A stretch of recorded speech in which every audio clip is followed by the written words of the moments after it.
and welcome to the President's Diary, where we take a look at His Excellency Dr. Mohamed Irfaan Ali's week of activities.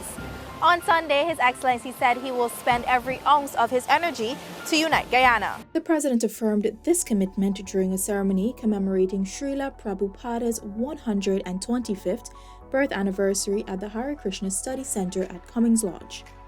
Prabhupada was an Indian guru who founded the International Society for Krishna Consciousness in New York City in 1966, a little over a decade before his passing. Drawing inspiration from the great Prabhupada, Dr. Ali said the effort to unite Guyana has been a collective one. I can tell you today that I will spend every ounce of my energy in leading the effort to unite this country. But all of us in this room, all of us across this country must also commit to spending every ounce of our energy to achieve the same outcome. The President said the Constitution sets the guiding principles for Guyanese to abide by to achieve national unity.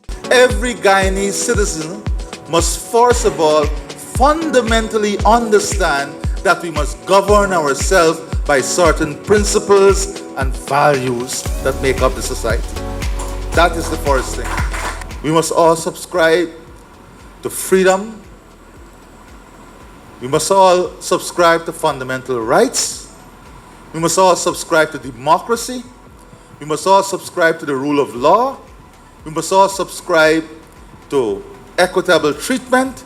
We must all subscribe to a fair opportunity in our country. The President also warned that when those basic principles are not fulfilled, the stage is set for division. Later in the day, President Ali visited the COVID-19 vaccination drive for adolescents at the Movitown parking lot in Turkine, where he interacted and thanked healthcare workers who are administering the Pfizer vaccine.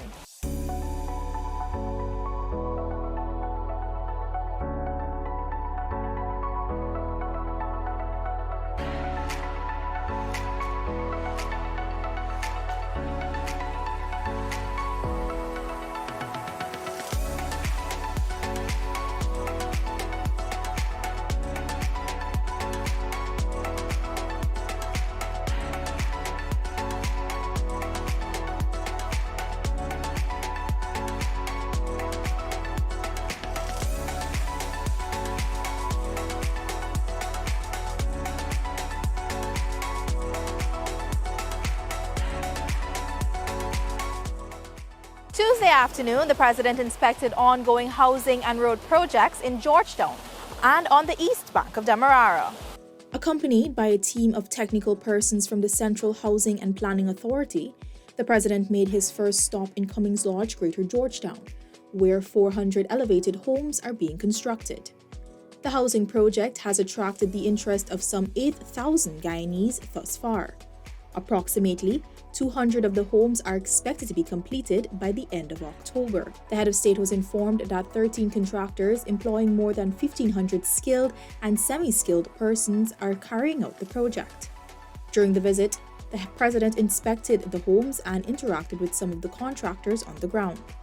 He made his second stop of the afternoon at the road link that is currently being constructed from Mandela Avenue to Eccles.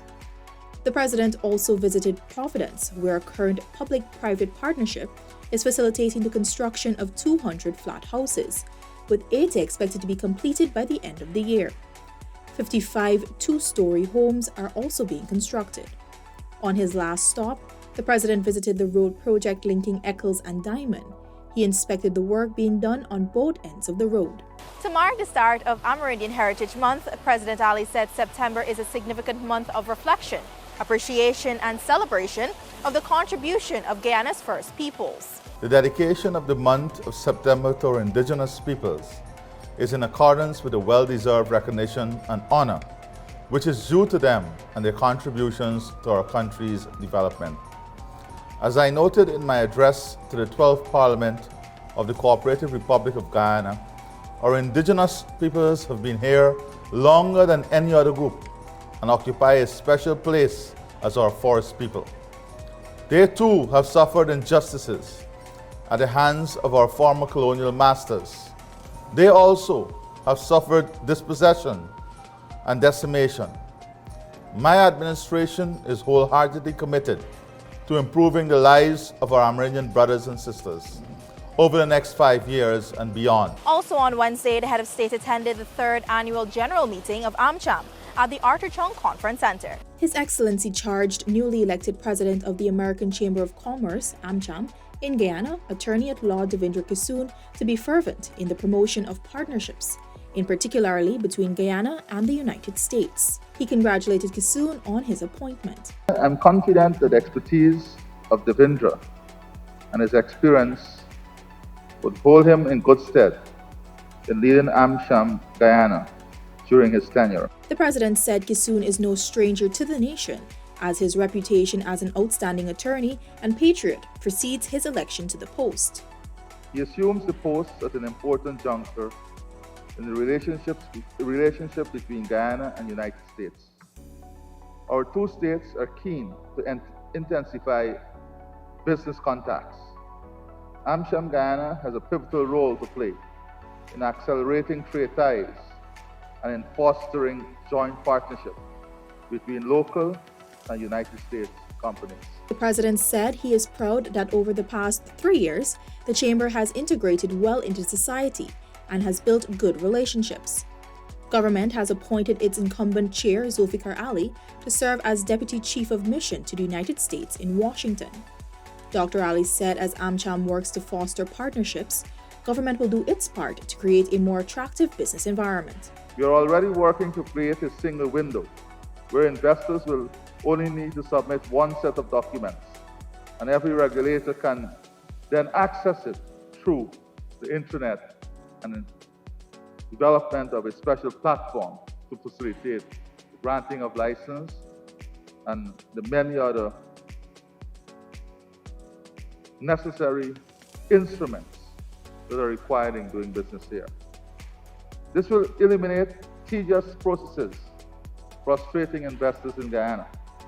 There are several other initiatives on the way to look at the overall competitiveness of our investment climate. The president also reiterated the government's commitment to training Guyanese in preparation for opportunities in the lucrative oil and gas sector. In the FPSOs, for example, that are coming down the road, what are the requirements? What level of training is needed? And we are going to ensure that we invest, whether we have to bring in the training facilities, whatever we have to do. We will invest in Guyana's human resources to meet those needs so that we can create those opportunities here locally. The head of state highlighted that this training is not only essential to upskill Guyanese, but also to ensure that the people feel part of the oil and gas industry. And then is when people feel connected. And then is when people feel a part of. And then is when people realize the true benefit, the pass-on benefit of the oil and gas sector and its connection to other sectors, whether it's fabrication, service development, machining, warehousing, logistics planning. The president noted further that the human and financial capitals are constraints to Guyana. He, however, charged the private sector to come up with strategic solutions to combat the constraints. We have to acknowledge that these are challenges. But not only acknowledging that these are challenges, but providing a platform and a pathway through which we'll address the challenge. And that is why I'm very proud of the many local companies who are already accessing private sector resources from international agencies. The gas to energy project will create job opportunities for welders. The head of state said government is currently discussing which upskill programs are needed to prepare those welders to take advantage of local opportunities. On Wednesday afternoon, His Excellency met with Trinidad and Tobago investment group Sucre at the office of the president on Shiv Chandra Paul Drive, where key investment opportunities for Guyana's sugar industry were discussed. Also at the meeting were Vice President Dr. Bara Jagdeo and Minister of Agriculture Zulfikar Mustafa. His Excellency on Friday held a virtual meeting with representatives from Ashoka Buildcon Limited at State House. The Indian company, which specializes in construction and infrastructural development, had a team of officials led by Chief Operating Officer Varun Pal Chowdhury, pitching investment ideas on Guyana's housing sector. Minister of Housing and Water Colin Crowell, Head of the Guyana Office for Investment Dr. Peter Ram Sarup, and Director of Projects at the Office of the President Marcia Nadir Sharma were also at the meeting. He also held a virtual meeting with the Prime Minister of St. Lucia, His Excellency Philippe J. Pierre. The head of state was accompanied by the Minister of Foreign Affairs and International Cooperation, Hugh Todd.